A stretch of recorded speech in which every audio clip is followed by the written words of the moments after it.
England, 1813. A duke with everything, title, fortune, a brilliant fiancée, and a diplomatic crisis he cannot solve. 2 foreign delegations at his table, no interpreter, and the most important negotiation of his career dissolving in 3 languages at once. Then a housemaid sets down her wine tray, steps forward and says quietly, "Sir, I speak 9 languages." The room goes silent. His fiancée laughs. That particular laugh she reserves for things too small to take seriously. She calls it charming. Like a well-trained parrot, she says. What Lady Cordelia does not yet understand is that the woman she just dismissed spent her childhood in the drawing rooms of Paris, Vienna, Constantinople and Saint Petersburg, and has spent the last 6 months hiding every last trace of it. What happens next will cost the Duke his engagement, his pride, and every comfortable assumption he has ever made about who deserves to be seen. And it will be the best thing that ever happened to him. If you love stories where the quiet ones win, subscribe and leave a comment below. This one is for you. London in the spring of 1813 was a city obsessed with appearances. Every ballroom was a battlefield, every dinner table a political arena, and every unmarried woman a chess piece waiting to be moved across the board by fathers, uncles, and the merciless logic of inheritance law. In such a world, the most dangerous thing a woman could be was conspicuous. And the second most dangerous thing she could be, as Elizabeth Lunn had learned the hard way, was invisible. She had been both, at different points in her life. She remembered the years when she was Miss Elizabeth Lunn of Grosvenor Square, daughter of Sir Edmund Lunn, His Majesty's most distinguished foreign envoy.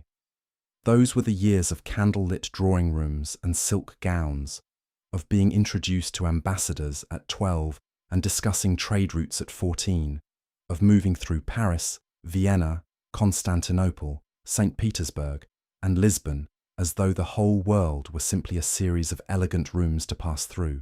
Her father had believed, with the passionate conviction of a man who loved ideas more than money, that language was the only true currency. Libby, he would say, holding up a finger for each idiom, and he had many fingers. A man who speaks one language lives one life. A man who speaks many lives, many. He taught her French before she could read English properly. Italian came next, then German, then Greek, then Latin for the pleasure of it.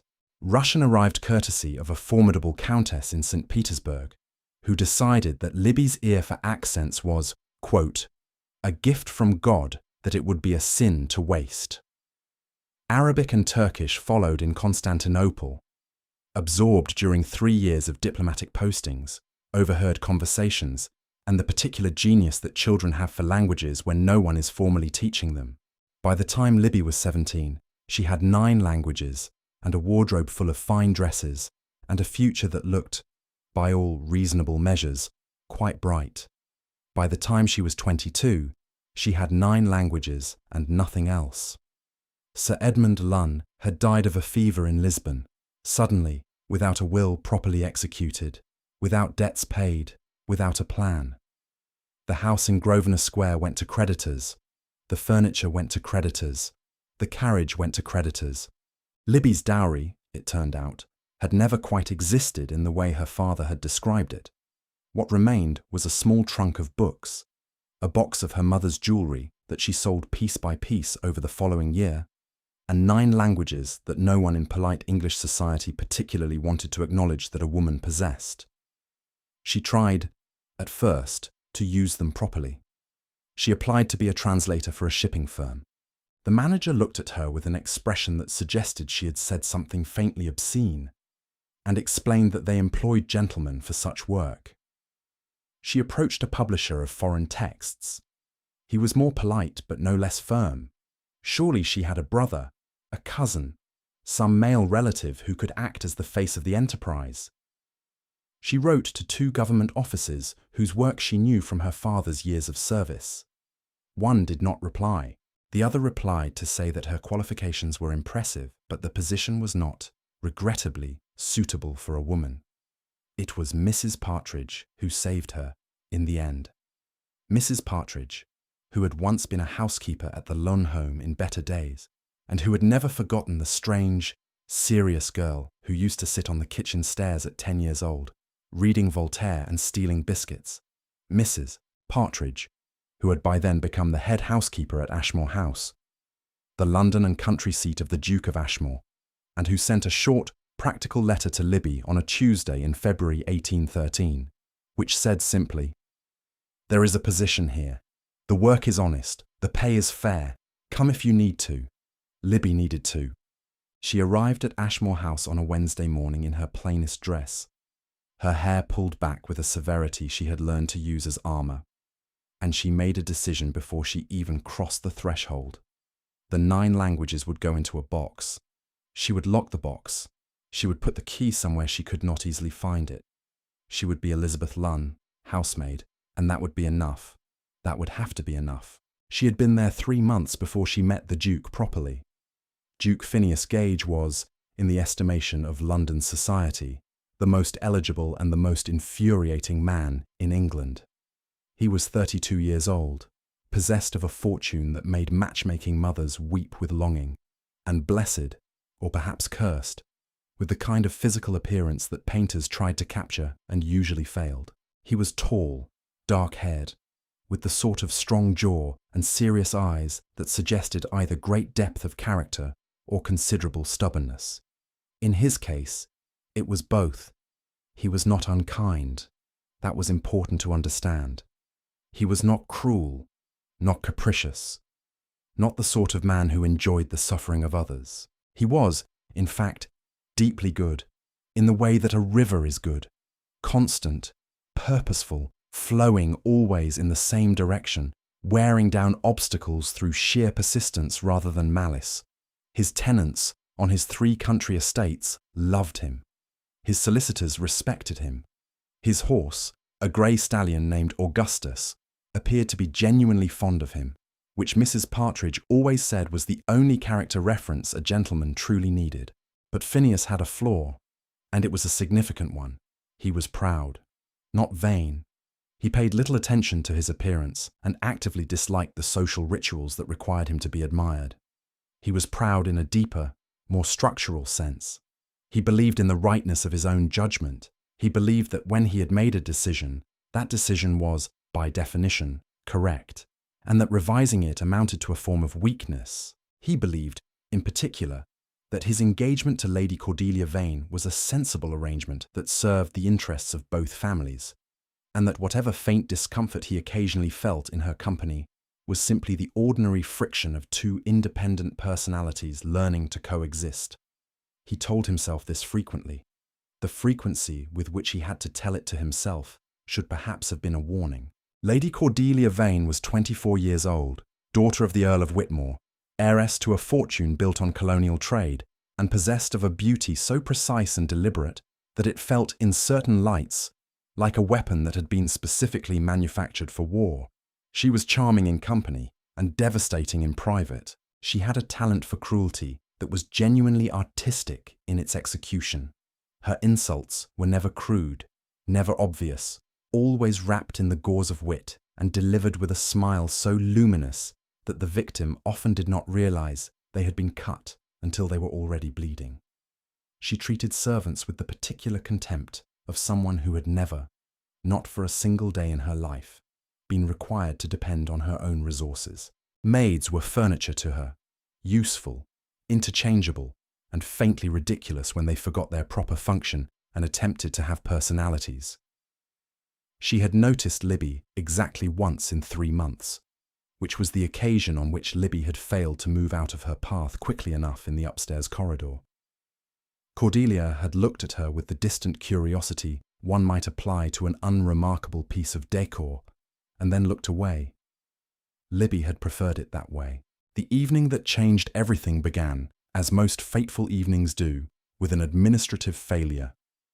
It was a Thursday in April, one of those English spring evenings that could not quite decide between cold and merely unpleasant, and Ashmore House was hosting a dinner of considerable political importance. 2 foreign delegations had arrived in London for preliminary trade negotiations.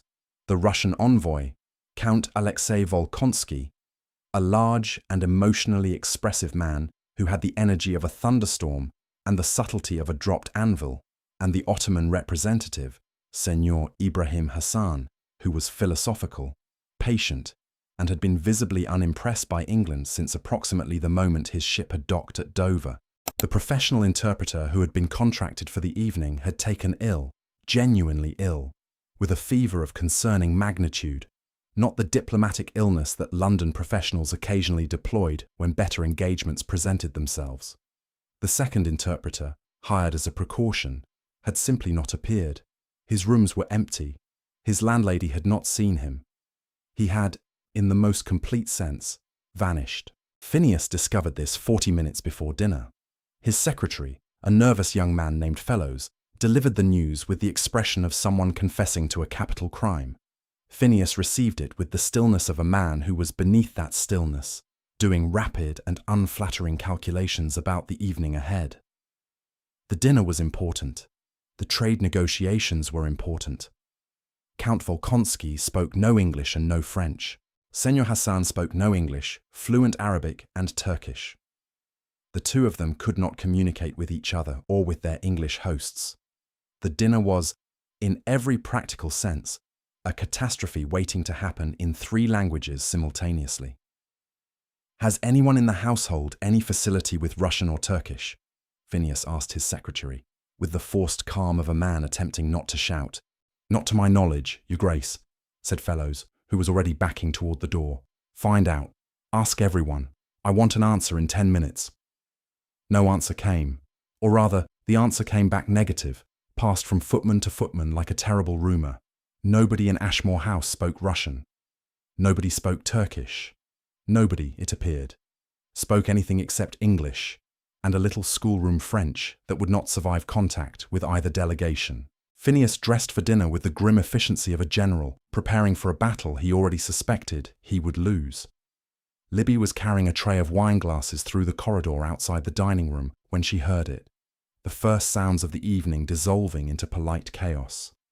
Through the door, she could hear Volkonsky's voice rising in Russian, the edges of his words clipped with offence. She could hear Hassan's quieter, more controlled responses in Turkish, each sentence carrying the weight of a man who had expected this island to be barbaric and was finding himself, regrettably, proved right. She could hear the English voices, Phineas, his secretary, 2 junior diplomats, making the specific sounds of men who understood that something was going wrong and had absolutely no way to stop it. She stood in the corridor for a moment. The tray was heavy. The box where she kept her languages was firmly locked. Mrs. Partridge appeared at her elbow, as she sometimes did, with the timing of a woman who had spent 40 years anticipating problems. "Don't," said Mrs. Partridge, very quietly. "I haven't done anything," said Libby. "You're thinking about doing something. I can tell by the way you're holding your tray." Libby looked down at the tray. She realized, holding it with both hands very tightly. It's just, they're making a mess of the greeting entirely," she said. "Volkonsky is offended because nobody acknowledged the Tsar's name in the opening address. It's a protocol matter, and Hassan hasn't been offered tea, which in Ottoman custom is a significant slight. Libby, I know. You know what will happen if you... I know, Mrs. Partridge." She walked through the door. She told herself, later, that it was a small thing, a practical necessity, nothing more than the application of a relevant skill to an urgent problem, the way one might use a ladder to reach something on a high shelf. She told herself this quite firmly and with considerable conviction, and managed to believe it for almost 2 full minutes. What she actually did was this. She set the tray on the sideboard with the calm efficiency of a woman who moved through dining rooms for a living, moved to the centre of the table with a bottle of wine, and, without looking at anyone in particular, addressed Count Volkonsky in Russian. She said, in his language, with the precise formal register that she had absorbed from 3 years in Saint Petersburg, that the Duke of Ashmore wished to express his profound respect for the Tsar and his emissary, and that the absence of a formal interpreter was a matter of deep regret that in no way reflected the importance with which His Grace regarded this meeting. Volkonsky's monologue stopped as though she had turned a switch. He stared at her. She poured wine. Then she turned slightly and addressed Hassan in Turkish, not the careful, self-conscious Turkish of someone who had studied it in a classroom, but the easy, idiomatic Turkish of someone who had lived it, who had bargained in its markets and listened to its poetry, read aloud in candlelit rooms. She told him that the Duke sent his greetings and trusted that the journey had been comfortable, and that tea would be brought immediately. Hassan set down his fork. Very slowly, he looked at her with the particular attention of a man encountering something that has rearranged his expectations of the room. "You speak Turkish," he said, in Turkish, as though testing the words. "Among other languages," she replied, "in the same. How many others?" "Enough for this evening." The dining room was very quiet. Phineas was looking at her from the head of the table with an expression she could not quite read. Not surprise, exactly, because surprise implies a simple recalibration of expectation, and what was on his face was more complicated than that. He was looking at her the way one looks at a map that has suddenly revealed a country you didn't know existed. Lady Cordelia, seated to his right, broke the silence with a laugh, the particular laugh she used for things she wished to reduce in size.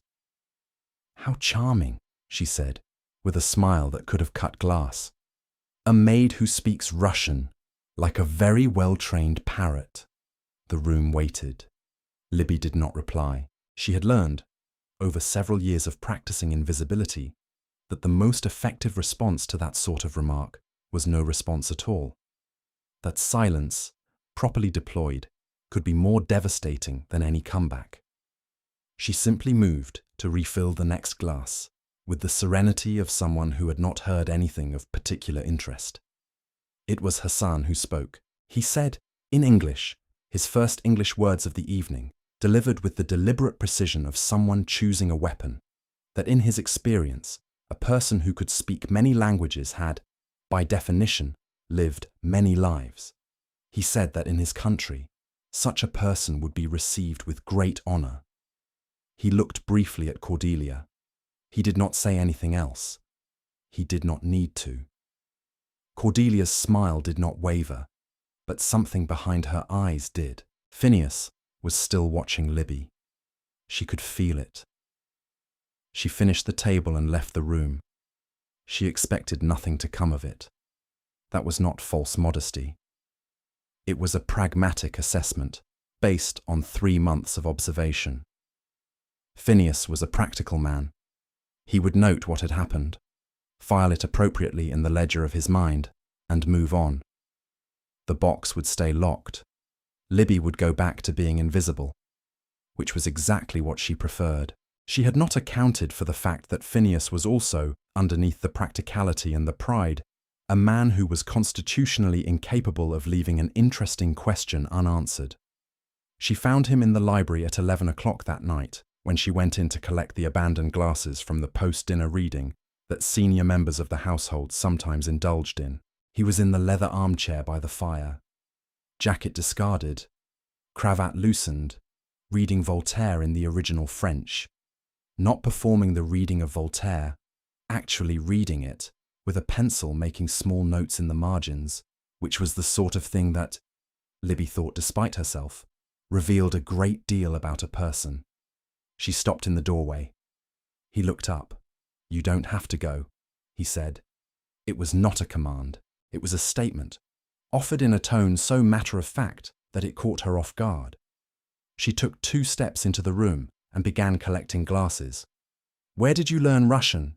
he asked, turning a page. "Saint Petersburg, Your Grace. And Turkish, Constantinople." He was quiet for a moment. She could hear the fire and the distant sounds of the house settling into night. "How many languages do you speak?" She considered lying. The lie was easy. She had practiced it. Something about a little French, some Italian picked up from a cook.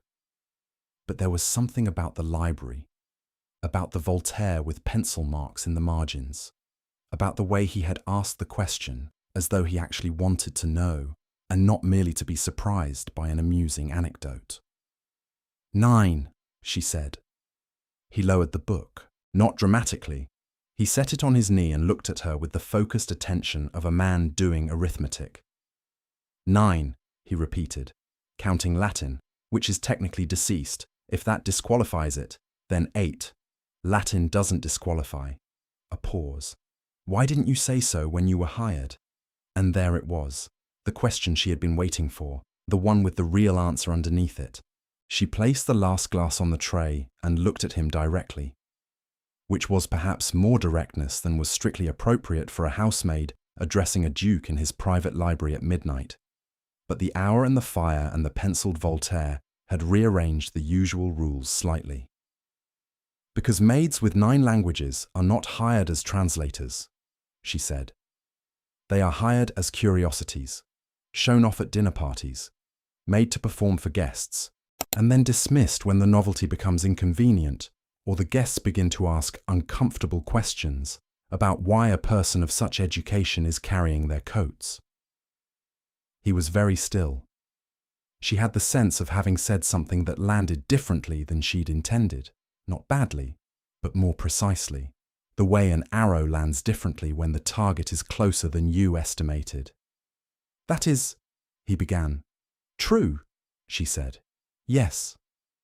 He looked at her for a moment. Something shifted in his expression, not dramatically, the way things shift in novels, but the small, almost imperceptible shift of a man who has been told something he cannot argue with and is deciding what to do with that information.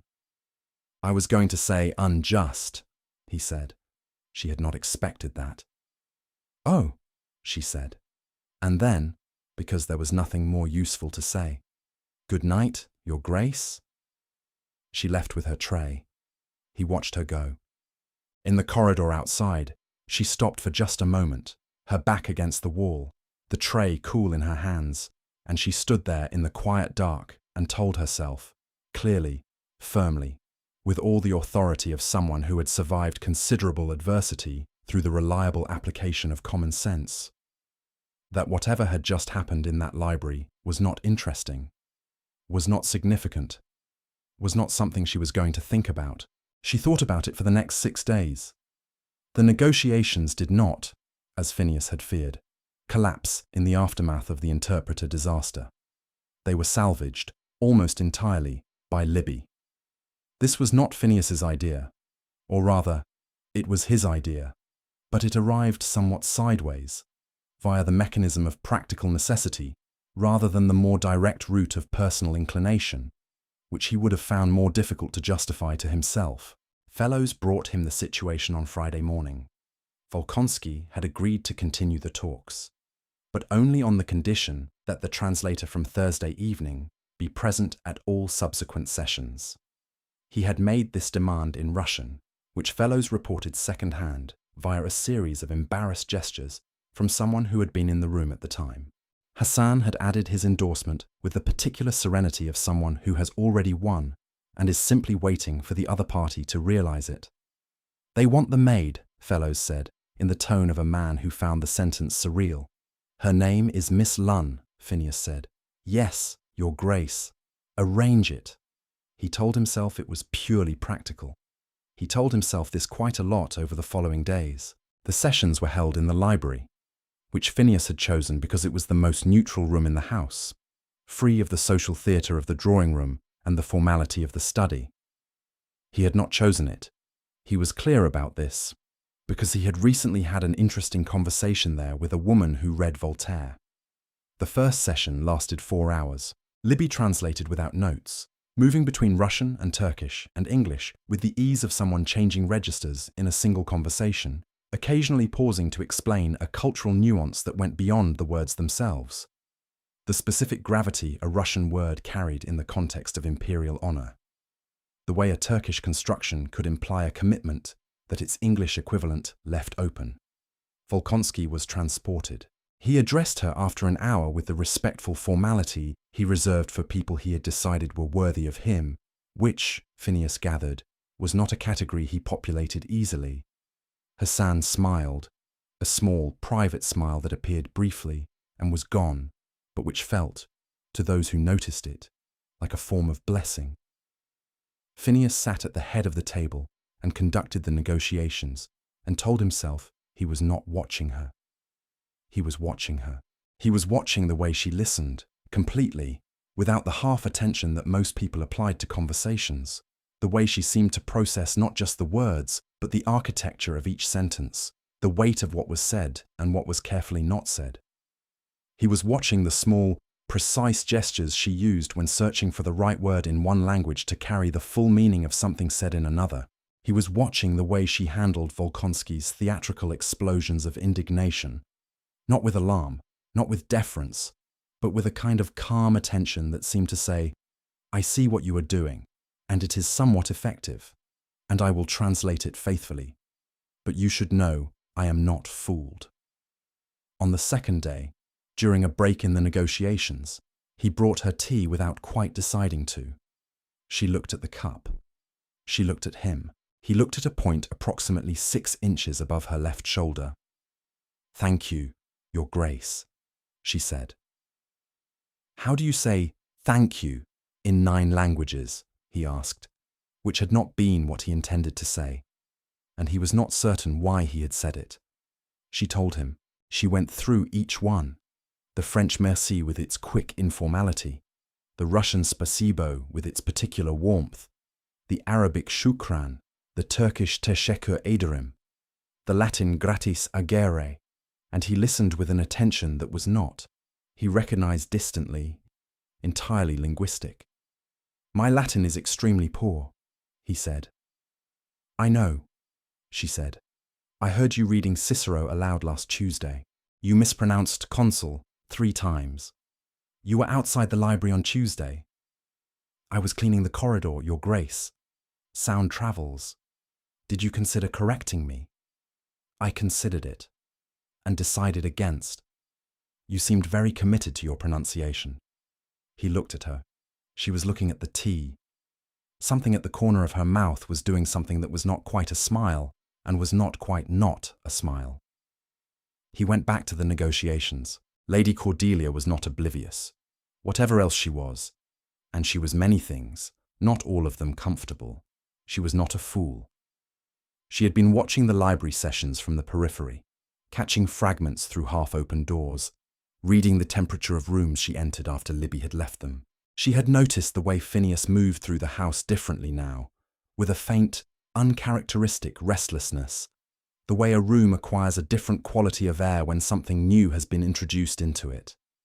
She had also noticed that he laughed, occasionally, in the library. She had not heard him laugh since before the engagement was announced. Lady Cordelia did not like this, but more than not liking it, she was constitutionally unable to let a challenge stand, without responding to it in the most spectacular way available. She was, in this sense, an artist, and her medium was public humiliation, executed with the exquisite timing of a woman who had been practicing since childhood. She organized a soirée. She framed it as a celebration of the successful negotiations, a gathering of the season's finest minds and most elegant personages, a cultural event befitting the Ashmore name. She invited 60 people. She arranged the music personally. She oversaw the floral decorations with the focused attention of a general deploying cavalry. And in the center of it all, she prepared a small, perfect, devastating trap. The evening began beautifully. The rooms of Ashmore House blazed with candlelight.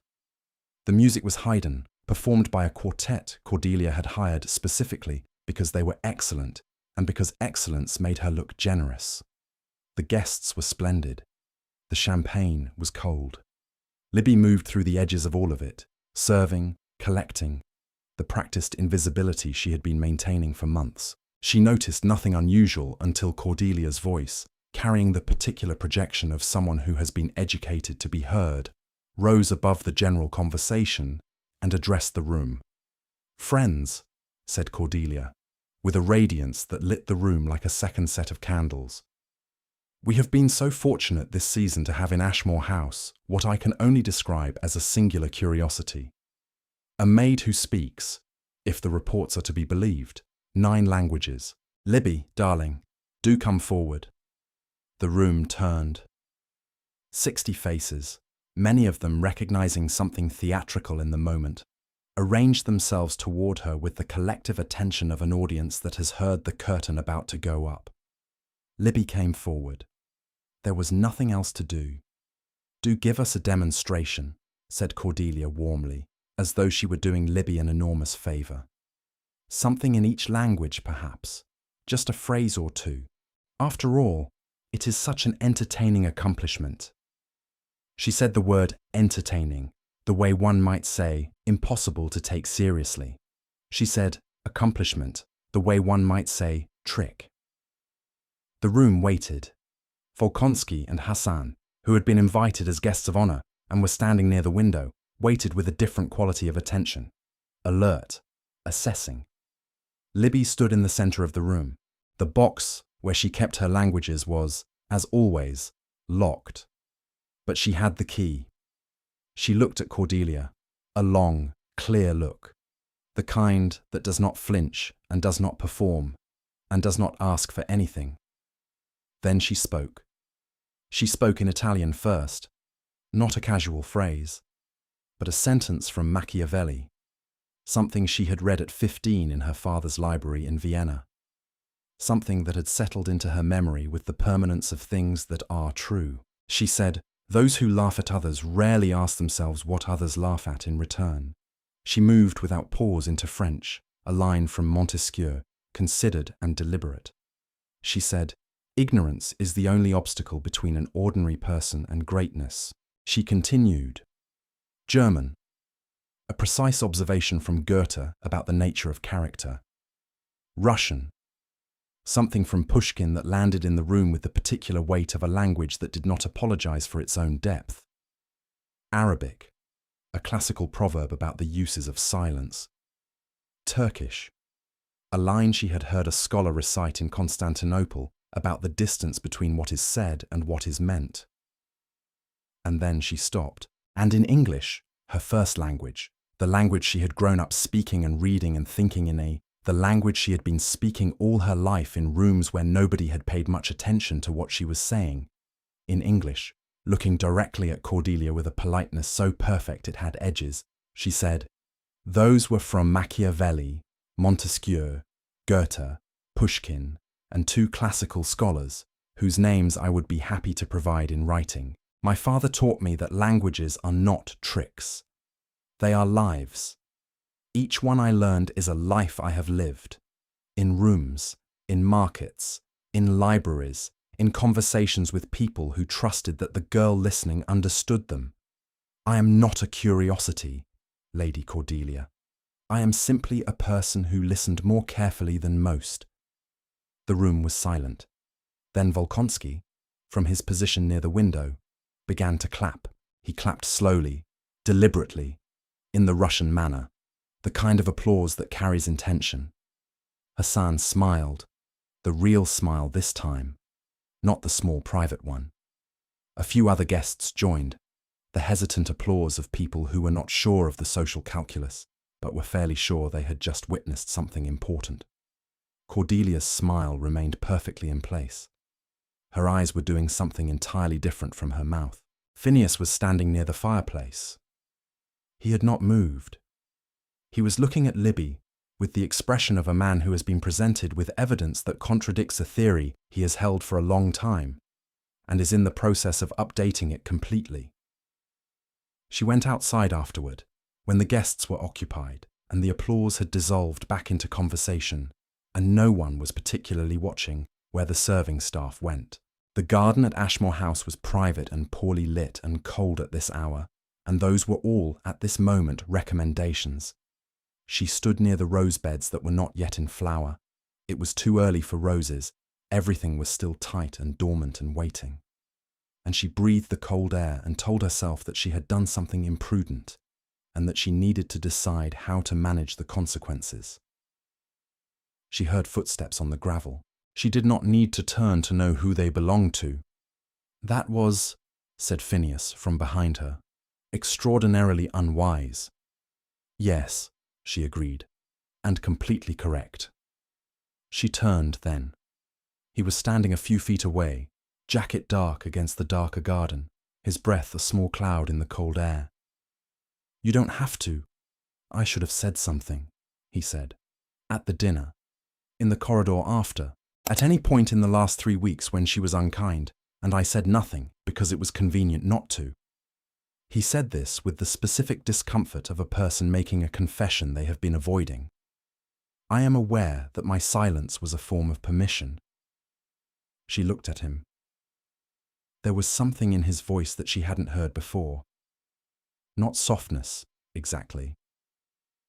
Because softness was not his register, but something adjacent to it, something that required effort to produce and was therefore, she thought, more honest than any easy kindness would have been. Why are you telling me this? She asked. He was quiet for a moment. The garden was quiet. In the house behind them, someone had sat down at the piano and was playing something slow and searching, because, he said, and then stopped, and then began again.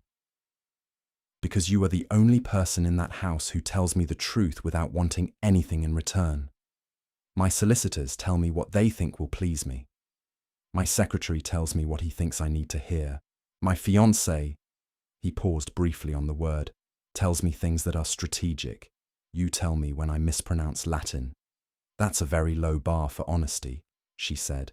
It's higher than you might think. The piano continued. She looked at the rosebeds, dormant, tightly closed, waiting for something. This is going to complicate things, she said. It's already complicated, he said. More complicated. Probably. A pause. I find I mind less than I should. She should have said something practical then. She should have said, Your Grace, I am your housemaid, and you are a duke, and Lady Cordelia's family has the kind of influence that ends careers and closes doors. And the fact that you can hold an interesting conversation in a library and think that injustice is worth mentioning does not change the architecture of the world we are standing in. She should have said that. Instead, she said, The roses will be out in 3 weeks. It was not an answer to anything, but he looked at her for a moment, and something in his expression loosened slightly, the way a fist opens, gradually, when the thing that was being gripped is released. I know, he said. I'll be in the country by then. Yes, she said. Good night, Your Grace. She went inside. He stayed in the garden for a while, which she knew because she could see the dark shape of him from the kitchen window, standing quite still among the not yet roses. The letter arrived on a Monday. Libby was in the upstairs corridor when Mrs. Partridge found her, and she knew from the way the older woman was walking, brisk, purposeful, with none of her usual commentary on the state of the floorboards, that something had shifted. The Earl of Whitmore has written to his Grace, said Mrs. Partridge, which was all she said. But she was watching Libby's face when she said it, and Libby understood the rest. She understood it, and she accepted it with the competence that adversity had given her. She went downstairs and began organizing her small collection of books and the single photograph of her father that she kept on the windowsill of her room. And she told herself, clearly, practically, that this had always been the probable outcome, that she had always known this, that the appropriate response to the probable outcome was the same as it always was. Pack the trunk, find the next position, carry the languages and the memory of 9 months in a good house where the housekeeper had been kind, and the library had been beautiful, and the Duke had once brought her tea without deciding to. She was folding her second dress when Phineas knocked on the door. She had never seen him on this floor of the house. It was not precisely a violation of anything. It was his house, after all, every floor of it. But there was something dislocating about it, the way a familiar word becomes strange when you hear it in an unexpected context. You're packing, he said, looking at the trunk. You received a letter, she said. I received a letter. He stepped inside, which was also something that had not happened before. Ah, The Earl of Whitmore is of the opinion that your continued presence in this household is an insult to the Vane family, and suggests that your removal would constitute a necessary gesture of good faith toward the marriage. I see, she said. I'll be out by Thursday. You won't, he said. She stopped folding. Your Grace. I replied to the Earl this morning, he said. He said it in the tone he used for statements of fact. Not apology, not drama, just the flat delivery of something that had been decided. I told him that Miss Elizabeth Lunn is an indispensable member of this household, that her service has been exceptional, and that suggestions regarding the management of my staff fall outside his jurisdiction. Libby put down the dress very carefully. That will cost you, she said. Perhaps. He'll threaten the engagement. He might.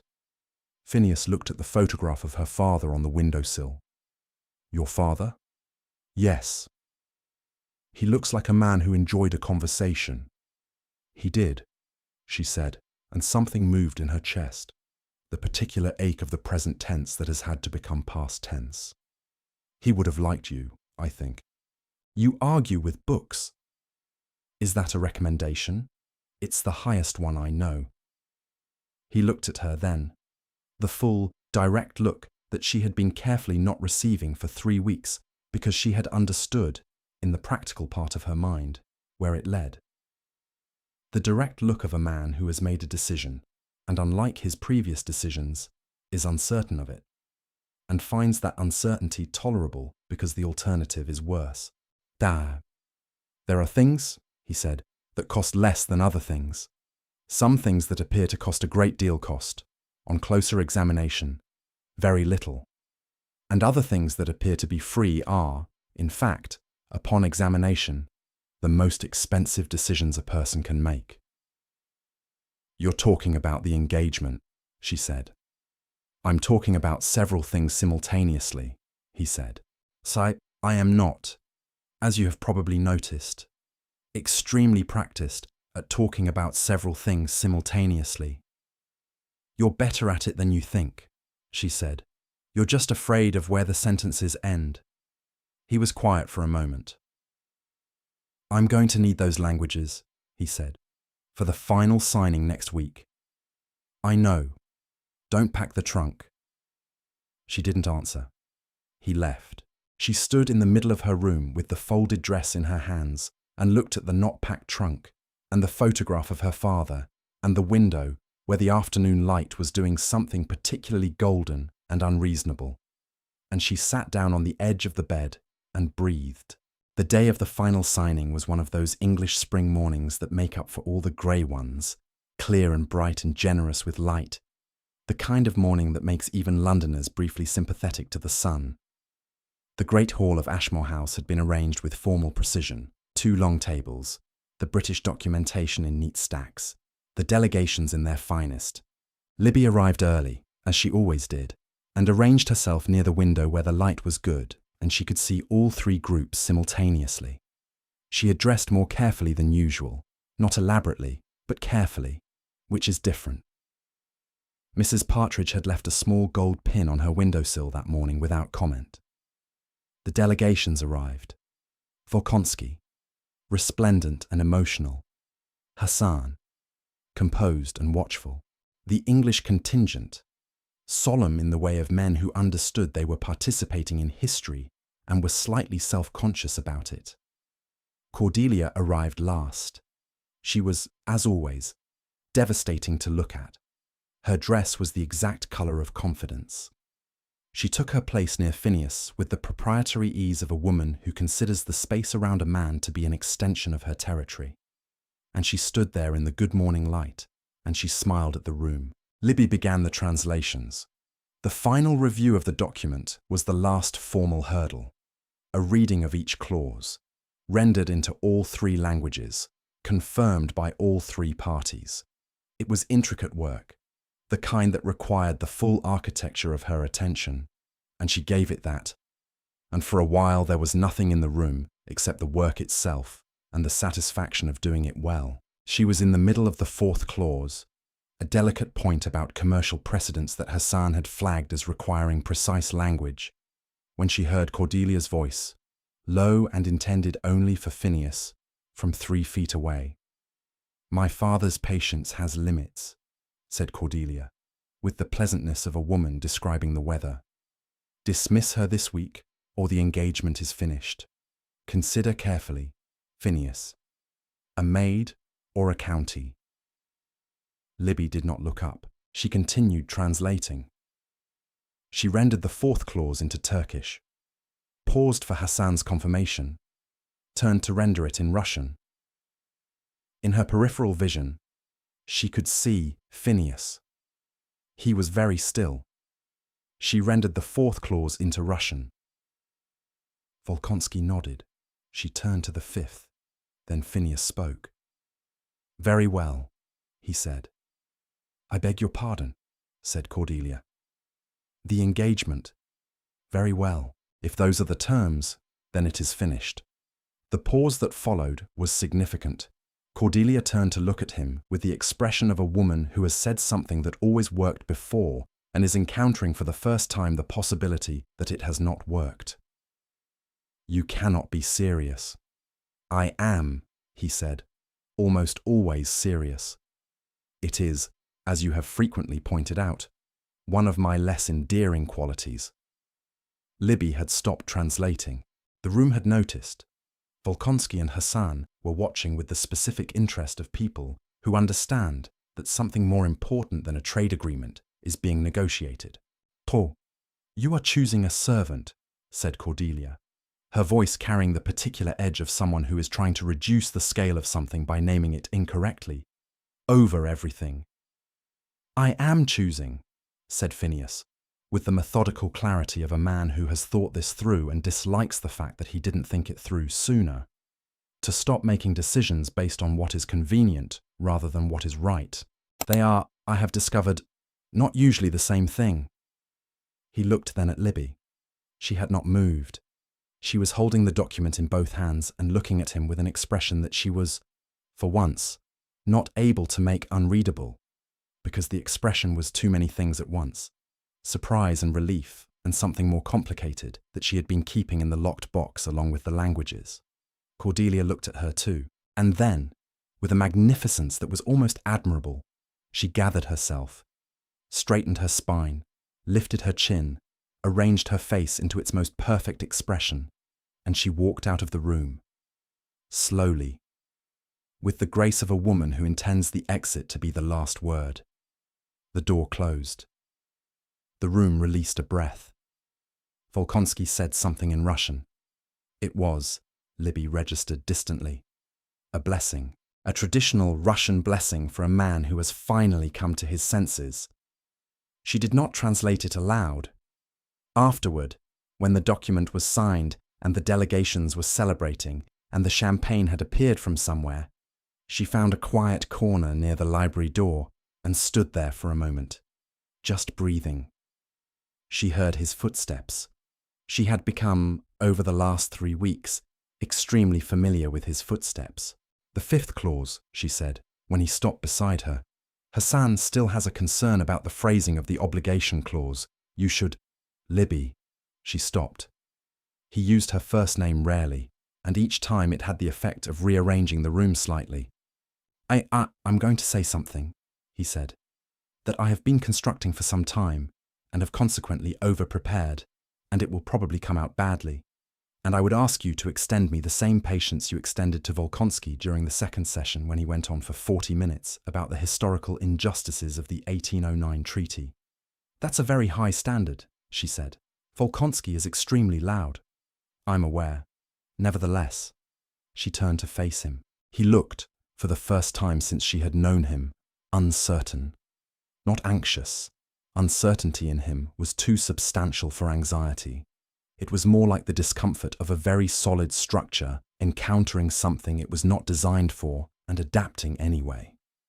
"I have spent," he said, 32 years being quite certain that the primary obstacle between myself and the right decision was other people's unreasonableness. I have recently, through a series of events involving 2 foreign delegations, a number of languages I don't speak, and someone who corrects my Latin without being asked, revised this assessment significantly.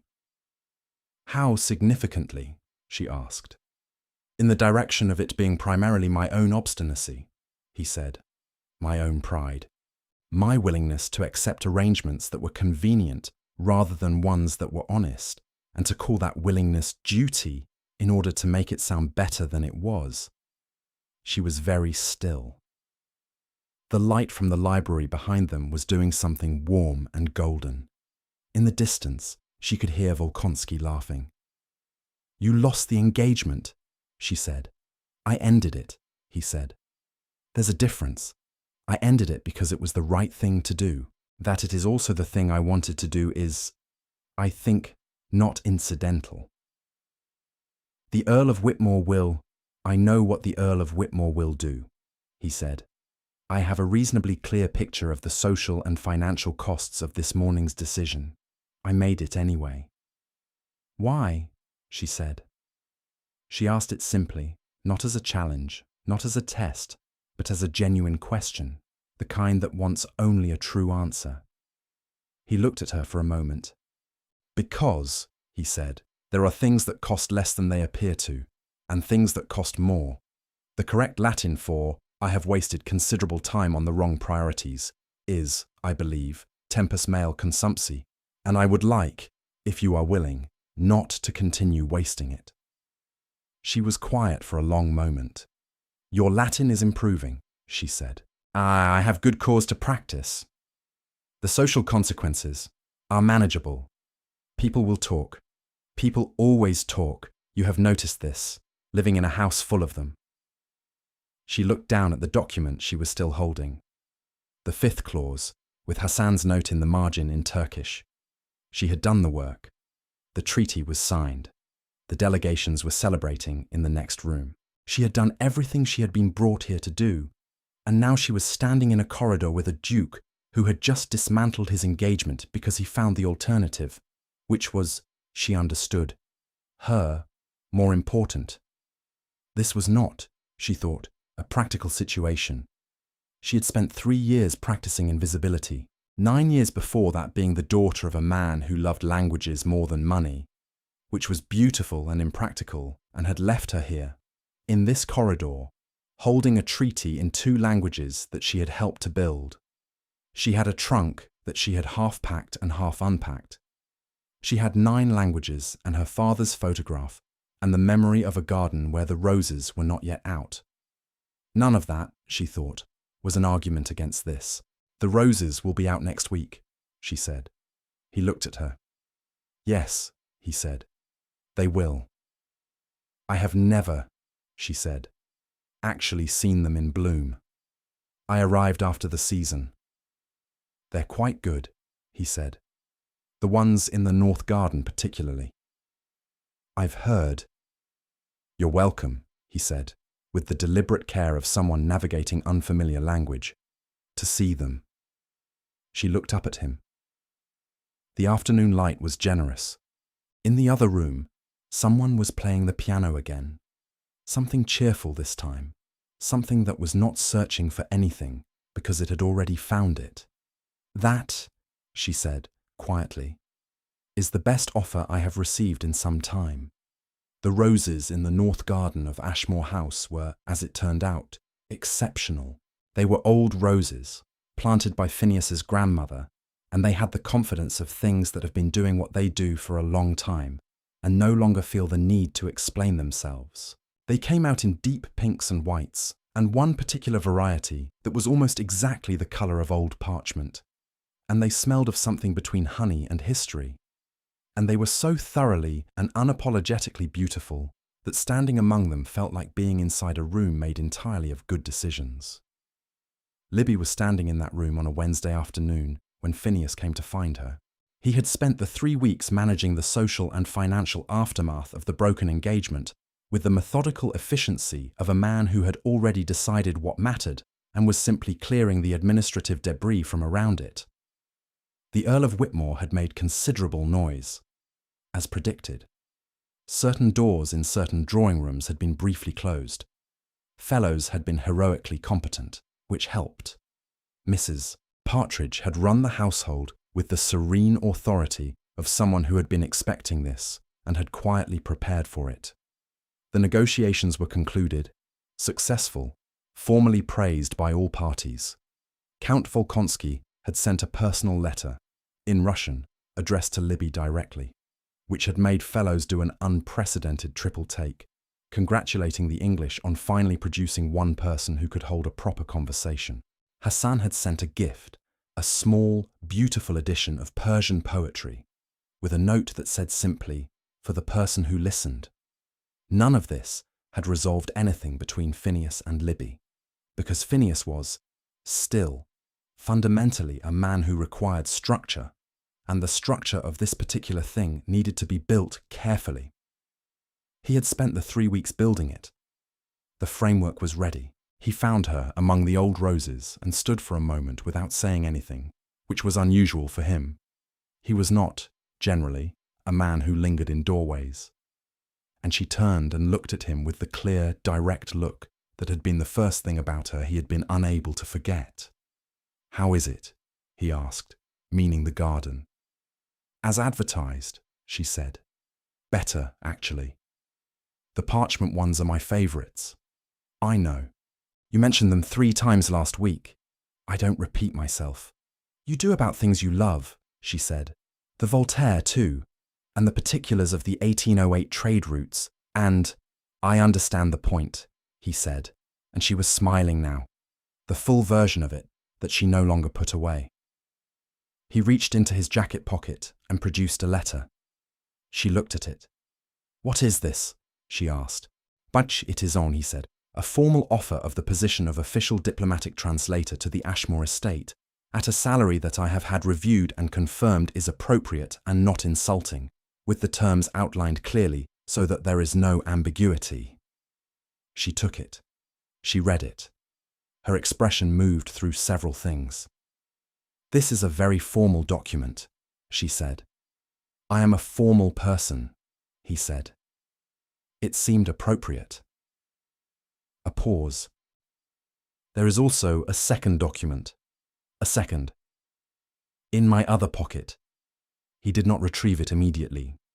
"It is less formal. It is considerably shorter. It is, in fact, for a person who is accustomed to 9 languages, somewhat embarrassingly brief." "Tell me what it says," she said. He looked at her among the roses in the afternoon light, and he said what he had spent 3 weeks finding words for, which turned out to be not many words at all. "And it says," he said, "that I am in love with you. That I have been managing this information for several weeks with varying degrees of failure. That I am aware of every reasonable argument against this position, circumstance, the opinion of the Earl of Whitmore, and that I have found, somewhat to my own surprise, that all of them together weigh less than an afternoon in a library or a conversation in a garden about roses that were not yet out, or the fact that you are the most honest person I have ever met, and you correct my Latin, and I have never—" He paused slightly on this, the way one pauses on a truth that is new enough to still be surprising. "I have never, in 32 years, found anything so difficult to look away from." The garden was very quiet. Somewhere in the house, a door opened and closed. The old roses did what old roses do, existed with the complete, unapologetic confidence of beautiful things that know their own worth. Libby held the letter in both hands. She thought about 9 languages, and 1 trunk, and a father who had loved ideas more than money, and had, in doing so, given her the only wealth that couldn't be taken: the habit of paying attention. She thought about 3 months of invisibility and 3 weeks of being seen. She thought about the key to the box where she kept her languages. She had not locked it, she realized, for some time. "You mispronounced tempus last week," she said. "I know. The second syllable is short. I know that too. You're going to need help." "I have been counting on it," he said. She stepped forward, out of the roses, into the afternoon. She said, "Yes, not in 9 languages, not in 8. In 1, hers, the first one. the one she had grown up speaking and reading and thinking in, the one that had carried her through all the rest. And it was, she thought, enough. It was, in fact, exactly enough. Lady Cordelia Vane did not disappear quietly. That was never her style, and it would have been a betrayal of her gifts to expect otherwise. She left the signing that morning and went directly to her most reliable weapon, a drawing room full of the right people, a pot of very good tea, and a version of events in which she had ended the engagement herself, on principle, because Phineas had developed an unseemly obsession with a servant girl, and it was, frankly, beneath the dignity of the Vane name to continue. She told this story with the composure of someone who had been rehearsing it since approximately the moment she walked out of the room. And it was a good story, well constructed, and several people believed it entirely. What undid the story was Count Volkonsky. Volkonsky, who was large and sentimental and had been genuinely moved by the events of the signing, attended a supper that same evening at which Cordelia was present, holding court at one end of the table with her refined version of recent history. He listened for approximately 4 minutes before setting down his fork and informing the table, in perfectly serviceable English, which he had apparently been concealing for comic effect, that he had been present at the signing, that the Duke of Ashmore was the most sensible Englishman he had yet encountered, and that Miss Lunn was the finest diplomatic mind he had met in 30 years of international service. He said this loudly. He repeated the key points twice. He raised a glass. Cordelia's version of events did not survive the evening. She moved on, as she always would, with magnificent self-possession. But she moved on smaller than she had arrived. And London noticed, and she knew that London noticed, and that, for a woman of her particular vanity, was a sufficiently satisfying consequence. The Earl of Whitmore made considerably more noise. He wrote letters. He made calls. He withdrew the Vane family's support from 2 of Phineas's parliamentary allies and made pointed remarks at his club about the standards of the Ashmore household. Phineas received all of this with the composure of a man who had already calculated the damage and decided it was acceptable. The Ashmore estate was old and solid, and its foundations did not shift because one earl was displeased. 2 doors in 2 drawing rooms closed. 3 others, opened by the success of the trade negotiations and the warmth of Volkonsky's public endorsement, opened wider. It was, on balance, a reasonable exchange. Fellows never fully recovered from the revelation that Miss Lunn spoke 9 languages, but he managed, and eventually became quite proud of it, in the way of people who are adjacent to extraordinary things and learn to reflect their light. Mrs. Partridge said nothing about any of it. She had known, with the certainty of someone who has spent 40 years reading rooms, how this was going to end from approximately the 3rd week of the negotiations. She had known it before Phineas knew it, before Libby permitted herself to know it. She had left the gold pin on the windowsill on the morning of the signing, not as a gesture of approval. She had never needed to approve. It had always been right, but as a small, private signal from one woman who had survived difficult things to another. You are ready. You have always been ready. Now go.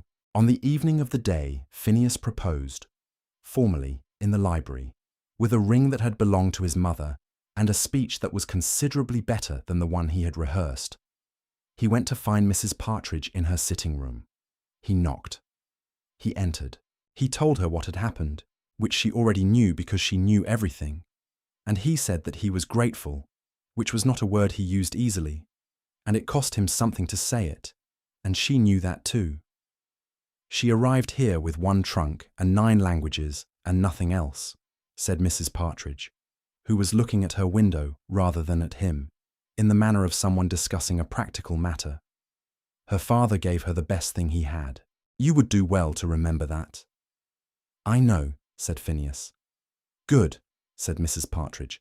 Now go away. I have menus to review. He went away smiling, which she also noticed, and which also pleased her, though she did not say so. Libby said yes to the proposal. She said it in English, which was her first language and his, and the one that carried, between them, the most weight. She said it in the library, surrounded by books with penciled margins, with the ring on her finger and the fire in the grate, and 9 languages inside her like 9 different lives she had already lived. Paris and Vienna and Constantinople and Saint Petersburg, all of it, every room she had ever moved through, every conversation she had listened to more carefully than anyone knew, all of it had led here, to this library, to this man who argued with books and brought her tea without deciding to, and had chosen, when it mattered, the harder and more honest thing. She had 9 languages, and now she had this. It turned out to be quite enough. If this story moved you, subscribe for more, and tell us in the comments, which moment was your favourite? The library, the garden, the roses at the end. Share with someone who loves a quiet character winning loudly.